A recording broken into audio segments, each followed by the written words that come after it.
Benarkah Vietnam kini lebih kuat dari Indonesia? Atau justru Garuda diam-diam sedang menyiapkan kejutan yang belum banyak disadari? Di video kali ini, kita akan membahas fakta-fakta terbaru dari kedua tim, termasuk tambahan kekuatan Vietnam, peluang amunisi baru timnas Indonesia, dan mengapa duel keduanya diprediksi menjadi salah satu laga paling panas di ASEAN Championship 2026. Jadi, pastikan tonton video ini sampai selesai agar tidak ketinggalan informasi pentingnya ya.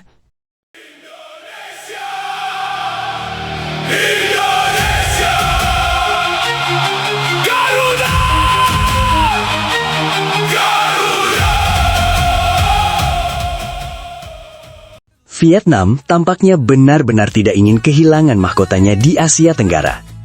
Menjelang bergulirnya ASEAN Championship 2026, mereka kembali membuat gebrakan dengan menambah kekuatan melalui pemain naturalisasi asal Brasil. Langkah ini menjadi bukti bahwa Vietnam serius mempertahankan gelar yang mereka raih pada edisi sebelumnya.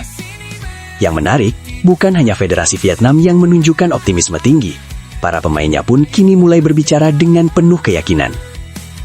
Di tengah sorotan publik terhadap bertambahnya pemain naturalisasi, bintang Vietnam Nguyen Quang Hai akhirnya buka suara. Menurut Quang Hai, kehadiran para pemain naturalisasi justru menjadi energi baru bagi tim. Ia menegaskan bahwa seluruh pemain senior siap membantu para pendatang baru agar bisa cepat menyatu dengan skuad. Quang Hai juga mengaku tidak melihat adanya kendala berarti dalam proses adaptasi. Menurutnya, para pemain naturalisasi merupakan pemain profesional yang mampu menyesuaikan diri dengan cepat, baik di dalam maupun di luar lapangan. Bahkan, ia menegaskan bahwa target Vietnam tetap sama, yakni meraih hasil terbaik di ASEAN Championship 2026. Tak ada yang tak mungkin, asal hati terus yakin. Dengan tekad yang membara, kita semua bisa juara. Namun perhatian publik ternyata tidak hanya tertuju kepada Quang Hai. Sosok yang paling mencuri perhatian justru datang dari lini depan Vietnam. Ya, dialah Nguyen Xuan Son, striker naturalisasi asal Brasil yang sebelumnya dikenal dengan nama Rafael Son. Nama Xuan Son tentu bukan nama asing bagi pecinta sepak bola Asia Tenggara. Pada ASEAN Championship 2024, ia tampil luar biasa dengan membawa Vietnam menjadi juara, sekaligus keluar sebagai pencetak gol terbanyak turnamen. Meski sempat mengalami cedera patah kaki, yang membuat banyak orang meragukan kondisinya, kini Xuan Son memastikan dirinya telah kembali dan siap bertarung lagi. Dengan penuh percaya diri, ia menegaskan bahwa skuad Vietnam saat ini dihuni banyak pemain berkualitas. Menurutnya, tugas utama dirinya sangat sederhana, yaitu mencetak gol dan membantu tim meraih kemenangan. Xuan Son juga menegaskan bahwa keputusan siapa yang menjadi starter sepenuhnya berada di tangan pelatih Kim Sang-sik. Ia mengaku sudah terbiasa menghadapi tekanan dan siap dimainkan kapanpun dibutuhkan. Yang paling menarik adalah ambisinya. Sebagai seorang striker, tentu ia ingin kembali mencetak banyak gol. Namun Xuan Son mengatakan bahwa gelar pencetak gol terbanyak tidak akan berarti apabila Vietnam gagal menjadi juara. Baginya, trofi tim jauh lebih penting dibandingkan penghargaan individu.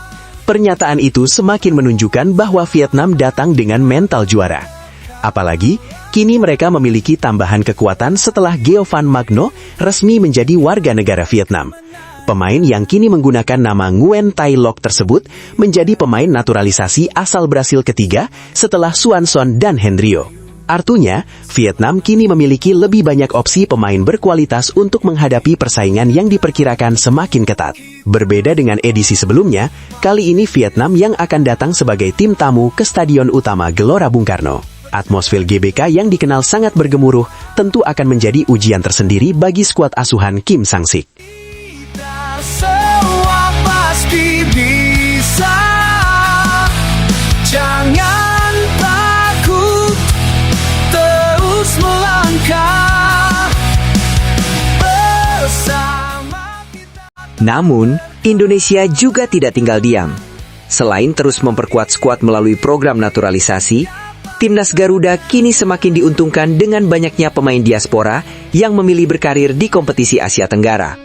Nama-nama seperti Tom Haye, Eliano Reinders, Shane Patinama, hingga Sandy Walsh membuat proses adaptasi terhadap atmosfer dan karakter sepak bola kawasan ini diperkirakan akan semakin mudah. Belum lagi, Luke Vickery yang telah mendapatkan persetujuan DPR untuk menjadi warga negara Indonesia. Jika seluruh tahapan administrasi berikutnya dapat diselesaikan tepat waktu, ia berpeluang menjadi tambahan amunisi bagi skuad Garuda di ASEAN Championship 2026. Artinya, duel Indonesia melawan Vietnam nanti bukan sekedar mempertemukan dua tim kuat. Ini juga menjadi adu strategi dalam membangun kekuatan tim. Vietnam mengandalkan tambahan pemain naturalisasi asal Brasil, sementara Indonesia mengkombinasikan pemain lokal berkualitas, diaspora yang kini semakin mengenal atmosfer sepak bola Asia Tenggara, serta calon pemain naturalisasi baru. Tak heran jika banyak pihak memprediksi laga Indonesia kontra Vietnam bakal menjadi salah satu pertandingan paling panas dan paling dinantikan di ASEAN Championship 2026. Apabila seluruh kepingan itu benar-benar menyatu, Timnas Indonesia akan memiliki kedalaman skuad yang semakin lengkap. Bukan hanya kuat dari sisi kualitas individu, tetapi juga kaya pengalaman di berbagai level kompetisi.